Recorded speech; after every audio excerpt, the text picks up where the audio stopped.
നമസ്കാരം. മലയാളി വാർത്തയിലേക്ക് സ്വാഗതം. ഭരണം പോയിട്ടും ഗൺമാന്മാരെ തിരിച്ചയക്കാതെ മന്ത്രിമാർ 21ഓളം മന്ത്രിമാർ ഇതുവരെയും ഗൺമാന്മാരെ തിരിച്ചയച്ചിട്ടില്ല.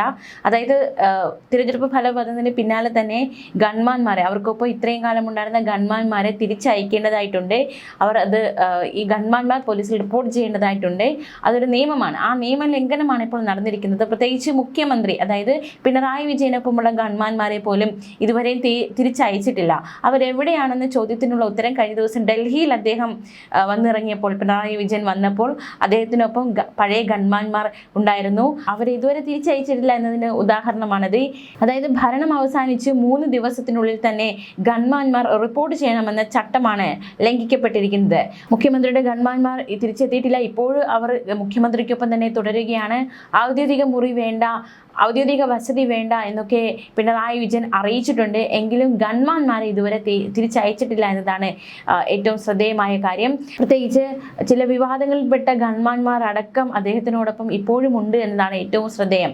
ഭരണം പോയി 3 ദിവസത്തിനകമാണ് അദ്ദേഹത്തിൻ്റെ മന്ത്രിസഭയിലുള്ള എല്ലാ മന്ത്രിമാരും ഗൺമാന്മാരെ തിരിച്ചയക്കേണ്ടതായിട്ടുണ്ട്.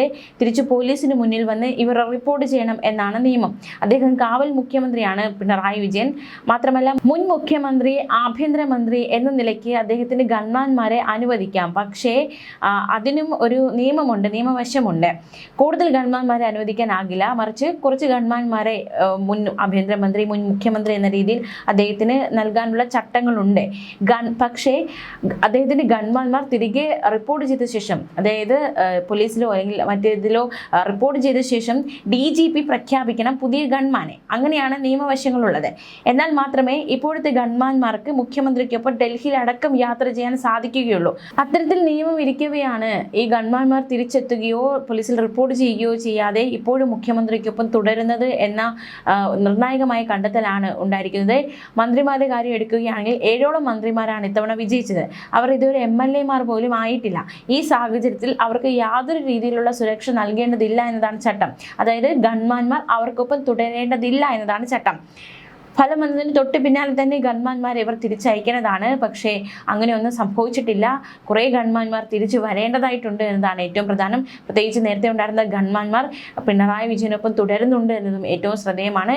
ഇതൊരു നിയമലംഘനമായിട്ട് കണക്കാക്കപ്പെടുന്നു. അത്തരത്തിലുള്ള റിപ്പോർട്ടുകൾ പുറത്തുവരികയാണ്. എന്തായാലും LDF സർക്കാരിന്റെ കാലത്ത് സുരക്ഷാ ഭീഷണിയുടെ പേരിൽ CPM നേതാക്കൾക്ക് വാരിക്കോരി അനുവദിച്ച ഗൺമാന്മാരെ വൈകാതെ സർക്കാർ തിരിച്ചു വിളിക്കും. ഇതിനായി ഗൺമാന്മാരുടെ എണ്ണം സംബന്ധിച്ച കണക്കുകൾ പോലീസ് ആസ്ഥാനത്ത് ശേഖരിക്കുകയുണ്ടായി. CPM നേതാക്കളായ EP ജയരാജനും P ജയരാജനും കടകംപള്ളി സുരേന്ദ്രനും നിലവിൽ 2 ഗൺമാന്മാർ വീതമുണ്ട്. ഇതിൽ P ജയരാജന് മാത്രമാണ് സുരക്ഷാ ഭീഷണിയുള്ളത്. തിരുവനന്തപുരം കോർപ്പറേഷനിൽ കഴിഞ്ഞ തിരഞ്ഞെടുപ്പിൽ പരാജയപ്പെട്ട ഒരു CPM കൗൺസിലർക്ക് പോലും വ്യക്തമായ കാരണങ്ങളില്ലാതെ ഗൺമാനെ അനുവദിച്ചിരുന്നു. പലർക്കായി 500ഓളം ഗൺമാന്മാരെ അനുവദിച്ചിട്ടുണ്ടെന്നാണ് പ്രാഥമിക കണക്ക്. കാവൽ മുഖ്യമന്ത്രി പിണറായി വിജയന് Z കാറ്റഗറി സുരക്ഷയുണ്ടെങ്കിലും തിരഞ്ഞെടുപ്പ് ഫലം വന്ന ശേഷം ഉപയോഗിക്കുന്നില്ല. എന്നാൽ അദ്ദേഹത്തിന്റെ സുരക്ഷാ ഡ്യൂട്ടിയിലുള്ളവർ ഇതുവരെ തിരികെ പോലീസിൽ റിപ്പോർട്ട് ചെയ്തിട്ടുമില്ല. മുഖ്യമന്ത്രിയെയും മന്ത്രിമാരെയും നിശ്ചയിക്കുന്നതിന് മുൻപ് തന്നെ അവരുടെ ഗൺമാന്മാരായി പോലീസിലെ അടുപ്പക്കാർക്ക് നിയമനം തേടി വിവിധ കോൺഗ്രസ് നേതാക്കൾ സമ്മർദ്ദം തുടങ്ങിയിട്ടുണ്ട് എന്നതും ഏറ്റവും ശ്രദ്ധേയം. അതേസമയം പുതിയ സർക്കാർ അധികാരമേൽക്കും മുൻപ് VD സതീശനും രമേശ് ചെന്നിത്തലയ്ക്കും പൈലറ്റും എസ്കോർട്ടും അനുവദിച്ച് പോലീസ്. എന്നാൽ ഇരുവരും പോലീസ് എസ്കോർട്ടും തിരിച്ചയച്ചു. ആര് മുഖ്യമന്ത്രിയാകുമെന്ന് പോലീസിന് വ്യക്തതയില്ല. ഈ ഒരു സാഹചര്യത്തിലാണ് ഇരുവർക്കും പൈലറ്റും എസ്കോർട്ടും അനുവദിക്കുക എന്നൊരു തീരുമാനത്തിലേക്ക് പോലീസ് കടന്നത്. എന്തായാലും തിരിച്ചയച്ചിരിക്കുകയാണ്. ആരാണ് മുഖ്യമന്ത്രി എന്ന കാര്യത്തിൽ ഇതുവരെ തീരുമാനമായിട്ടില്ല. ഇന്നുണ്ടാകും പ്രഖ്യാപനമെന്ന് കരുതുന്നു. ഒരു തീരുമാനം ഉടൻ ഉണ്ടാകുമെന്ന് പ്രതീക്ഷിക്കുന്നു. 23-ാം തീയതി വരെ സമയമുണ്ടല്ലോ എന്നാണ് പറയുന്നത്. 23-ാം തീയതി വരെ കാത്തിരിക്കേണ്ടി വരുമോ എന്നത് ചോദ്യമാണ്. എന്തായാലും ഈ ഗൺമാന്മാരുടെ വിഷയത്തിലുള്ള ഏറ്റവും പുതിയ റിപ്പോർട്ടുകളാണ് ഇപ്പോൾ പുറത്തു വരുന്നത്. അതേസമയം CPM പോളിറ്റ് ബ്യൂറോ യോഗം ഇന്നും തുടരും. കേരളത്തിലെ തിരഞ്ഞെടുപ്പ് ഫലം സംബന്ധിച്ച് കഴിഞ്ഞ ദിവസം യോഗത്തിൽ ചർച്ച തുടങ്ങിയിരുന്നു. ഇന്നും അത് തുടരുമെന്നാണ് നേതാക്കൾ വ്യക്തമാക്കുന്നത്. പ്രതിപക്ഷ നേതൃസ്ഥാനം സംബന്ധിച്ച് ചർച്ച വരുമോ എന്ന കാര്യത്തിലും ചോദ്യം ഉണ്ട്. ഇക്കാര്യം വന്ന് PBയിൽ ചർച്ചയ്ക്ക് വന്നാൽ പിണറായി വിജയൻ തന്റെ അഭിപ്രായം അറിയിക്കും.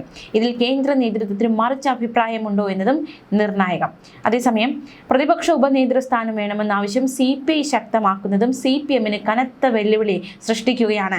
പ്രതിപക്ഷ നേതാവിനെ നിശ്ചയിക്കുന്നതിൽ പൊളിറ്റ് ബ്യൂറോയുടെ കൂടി ഇടപെടൽ ഉണ്ടാകുമെന്ന ജനറൽ സെക്രട്ടറി എം.എ. ബേബി സൂചന നൽകിയിരുന്നു. വിഷയം PB ചർച്ച ചെയ്യുമെന്ന് എം.എ. ബേബി പറഞ്ഞു. ഇതിനിടെ പ്രതിപക്ഷ ഉപസ്ഥാനം വേണമെന്ന നിലപാടിൽ ഉറച്ചു നിൽക്കുമെന്ന് CPI ദേശീയ കൗൺസിൽ യോഗത്തിന് ശേഷം സംസ്ഥാന സെക്രട്ടറി ബിനോയ് വിശ്വം പറഞ്ഞു. പ്രതിപക്ഷ നേതാവ് സ്ഥാനത്ത് പിണറായി വിജയൻ തന്നെ തുടരട്ടെ എന്നാണ് സംസ്ഥാന സെക്രട്ടേറിയറ്റിലെ ഭൂരിപക്ഷ അഭിപ്രായം എന്ന വിവരവും പുറത്തുവരുന്നുണ്ട്. പക്ഷേ ജനറൽ സെക്രട്ടറി എം.എ. ബേബിക്കും കേന്ദ്ര നേതൃത്വത്തിനും വ്യത്യസ്ത നിലപാടുണ്ടോ എന്നതും ചോദ്യമാണ്.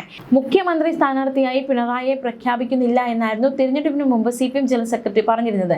പാർട്ടിയിൽ ഒരു മാറ്റം വേണമെന്ന നിലപാട് ചില കേന്ദ്ര നേതാക്കൾക്കുമുണ്ട്. സംസ്ഥാന സെക്രട്ടറി M.V. ഗോവിന്ദന്റെ സംസ്ഥാന നേതൃത്വത്തിന്റെ നിലപാടും അറിയിച്ചേക്കും. മുഖ്യമന്ത്രി എന്ന നിലയ്ക്കായിരുന്നു പിണറായിക്ക് ഇളവ് നൽകി കേന്ദ്ര കമ്മിറ്റിയിൽ നിലനിർത്തിയത്. ഇപ്പോൾ പ്രതിപക്ഷ നേതാവായാൽ അടുത്ത പാർട്ടി കോൺഗ്രസ് വരെയെങ്കിലും പിണറായിക്ക് ആ സ്ഥാനത്ത് തുടരാവുന്നതാണ്. ഇക്കാര്യത്തിലെ ആവർത്തിച്ചുള്ള ചോദ്യത്തിന് പിണറായി ദില്ലിയിൽ മറുപടി നൽകിയില്ല. പിണറായിയെ നേതാവാക്കി KN ബാലഗോപാലിനെ ഉപനേതാവാക്കുക എന്ന നിർദ്ദേശമാണ് CPM-നകത്തുള്ളത്. അത് തന്നെയാണോ നടക്കാൻ പോകുന്നത് എന്നത് ചോദ്യം. ഉപനേതാവ് സ്ഥാനം CPI ആവശ്യപ്പെടുന്നത് CPM-ന് വലിയ പ്രതിസന്ധി തന്നെയാണ് സൃഷ്ടിക്കുന്നത്. ദില്ലിയിൽ ചേർന്ന ദേശീയ കൗൺസിൽ യോഗത്തിലെ ചർച്ചകൾക്ക് ശേഷം വിട്ടുവീഴ്ചയില്ല എന്നാണ് CPI നേതൃത്വം വ്യക്തമാക്കുന്നത്. അതേസമയം തിരഞ്ഞെടുപ്പ് രാഷ്ട്രീയത്തിൽ നിന്ന് സ്വയം വിരമിക്കൽ പ്രഖ്യാപിച്ച് ചവറയിൽ LDF സ്ഥാനാർത്ഥി മുൻ MLA-യുമായ ഡോക്ടർ സുജിത് വിജയൻപിള്ള സമൂഹ മാധ്യമത്തിലൂടെയായിരുന്നു പ്രഖ്യാപനം. എന്നാൽ പൊതുപ്രവർത്തകനായി തുടരുമെന്നും അദ്ദേഹം വ്യക്തമാക്കി. വിജയിച്ച ഷിബു ബേബി ജോണിനും വോട്ട് ചെയ്ത് ജയിപ്പിച്ച ജനങ്ങൾക്ക് നന്ദി പറഞ്ഞാണ് പോസ്റ്റിന് തുടക്കം. പൊതുപ്രവർത്തകൻ എന്ന നിലയിൽ തന്റെ സാന്നിധ്യവും ഇടപെടലും തുടർന്നുമുണ്ടാകും. എല്ലാവരോടും ഒറ്റ വാക്കിൽ നന്ദി പറഞ്ഞാണ് പോസ്റ്റ് അവസാനിപ്പിച്ചിരിക്കുന്നത്. ചവറ MLA ആയിരുന്ന പിതാവ് N. വിജയൻപിള്ളയുടെ മരണത്തോടെയാണ് പിൻഗാമിയായി ഇടതുപക്ഷം സുജിത് വിജയൻപിള്ളയെ അവതരിപ്പിച്ചത്. 2021 സുജിത് വിജയൻപിള്ളയും ചവറയെ പ്രതിനിധീകരിച്ച് നിയമസഭയിലെത്തി. 2016 വിജയൻപിള്ളയോടും 2021 സുജിത് വിജയൻപിള്ളയോടും മുൻ മന്ത്രി കൂടിയായ ഷിബു ബേബി ജോണിന് പരാജയം ഏറ്റുവാങ്ങേണ്ടി വന്നിരുന്നു. 2021 വിജയം നേടിയിരുന്നു, പക്ഷേ പിന്നാലെ പരാജയപ്പെടുകയും ചെയ്തു. എന്തായാലും അദ്ദേഹം സ്വയം വിരമിക്കൽ പ്രഖ്യാപിച്ചിരിക്കുകയാണ്. ന്യൂസ് ഡെസ്ക് മലയാളി വാർത്ത.